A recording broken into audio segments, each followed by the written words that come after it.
What is going on, everybody? Welcome back, or welcome to the Big 12 Deep Dive podcast, except today this is going to be mostly talking about Iowa State and Colorado.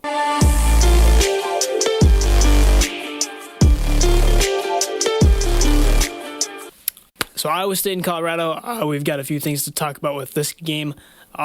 Just a little history real quick. The last time that Iowa State played at Colorado, I believe, was 2010. I thought I had wrote that down, but apparently I did not. Iowa State lost that game 34-14. Hopefully history does not repeat itself on Saturday. Sorry, Colorado fans, if you guys are watching this. I'm an Iowa State fan, so I'm going to be a little bit more biased towards them. Yeah, Iowa State, this is another thing, too, that going along with the whole history thing that I did not realize. Iowa State has only won 15 times against Colorado, which I know Colorado's got a few national championships, but I just 15 times against Colorado? What are we doing? We got to make it 16 on Saturday. So, Iowa State is favored by 3, according to ESPN, with a 63% chance to win. I don't mind that.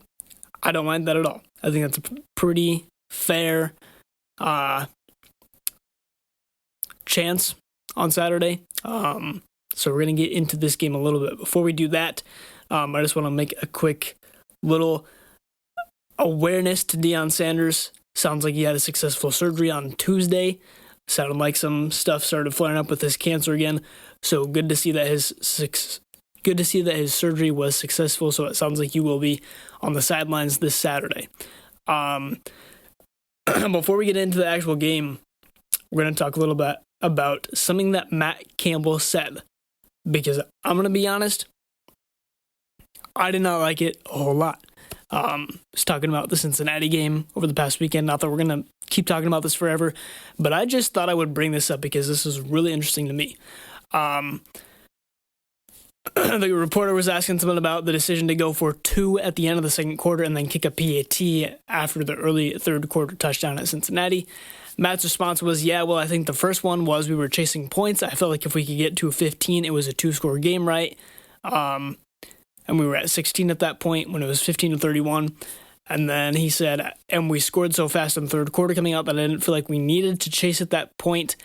I felt like, man, if we could get 7 or could win the game with a field goal, we were still in a really good position.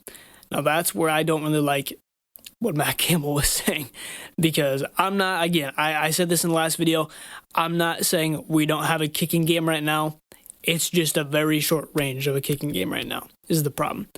Is we can't, with Kyle Conradi, as we saw against South Dakota, if we get to the ball to the 45-yard line, we can kick a field goal. We can get 3 points. Not that we want to do that every single possession, but if we have to, if that's like a game-winning drive and we can only get it to the 45, 40, 35-yard line, even the 30-yard line, we're okay. Because Kyle Conradi, there's a solid chance that he's going to knock it through. But I don't like the fact that he said, if we could win the game with a field goal. Because, again, that means if you start the ball at the 25-yard line, or if Colorado punts it to you and you get it even further back, you're going to have to go, 70-plus yards down the field. If you start at the 25, you've still got to go 50 yards down to the field, which at that point, hopefully we're trying to score a touchdown when we're 25 yards in. Obviously, if it's a late game situation, a little bit different if you got a field goal kicker. But I did not really like that. I'm not going to lie. So, yeah, we're going to talk about the Iowa State game now as we're moving on from last Saturday.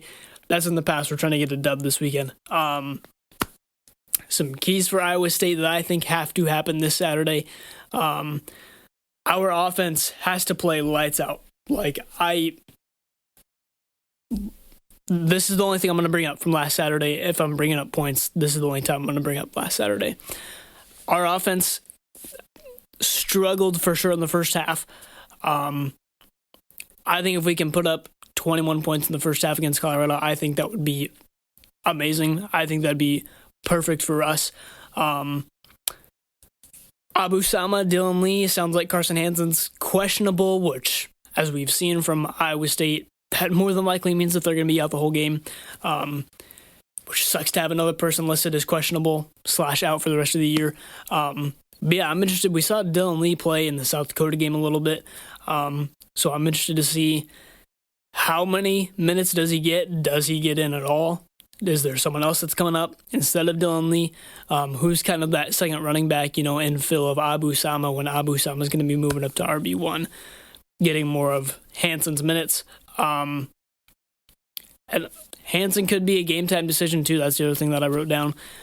He is questionable, so it doesn't mean that he's for sure out, but listed as a game-time decision or questionable, very unlikely for Iowa State. The next thing that I have is, I don't want to jinx this, but our offensive line should be able to protect Rocco and make holes for Abu Sama and Dylan Lee, maybe Carson Hansen. We should be fine there. Our offensive line should be able to make some holes. I'm not too worried about that. Should be able to get some play action passes off, hit somebody deep, like Chase Sowell hit him for 40-yard gain. I'm not super worried about that necessarily. The other thing that I have is explosive drives, explosive plays are probably going to work really well, and fast drives against Colorado. I looked at the game against TCU, or maybe this was BYU. I know that I looked at BYU too, maybe I just didn't write them down. But TCU's scoring drives, they had 5 scoring possessions. The first one took 3 minutes and 49 seconds. Second one took 21 seconds. Third one took 5 minutes and 25 seconds. And fourth one took 1:12. Last one took 2 minutes and 14 seconds. So, this is, I think, our play calling again. I know I talked about this a lot after the Cincinnati game in my last episode, but I think, again, play calling is going to be a huge thing for us in this game. How fast can we move the ball down the field with also still giving our defense some rest, depending on, how much they've played. I think that's definitely going to be key. And then rush defense against Cincinnati. First half obviously was miserable. Some of the worst Iowa State has ever witnessed before. But Iowa State in the second half of that Cincinnati game held Cincinnati to 1 first down in the entire second half, which is amazing, especially compared to the first half that we had against them. So defensively, looking at Colorado, our defense matching up against their offense, Caden Salter, 7 touchdowns is what he's thrown for and 4 interceptions. So I think if we can make him uncomfortable early, we're going to be fine. How do we do that, I think, is the big question with rushing 3. We've seen this a little bit more this year with us rushing 4, but again, with Cooper and Williams being out for the year, we saw it a little bit against Cincinnati, but not a ton. I think it's more of a question of how do we make Salter uncomfortable in the pocket, because he is a very good pocket passer. He's a very good, knows how to move in the pocket. So it's going to be really important for us to make him uncomfortable back there. Don't let. Does this mean that we get more guys in the box, a little more blitzing on obvious run downs like first down, and just kind of like switch it up a little bit? We're obviously not a heavy blitzing team. I think statistically we're actually like one of the worst in college football.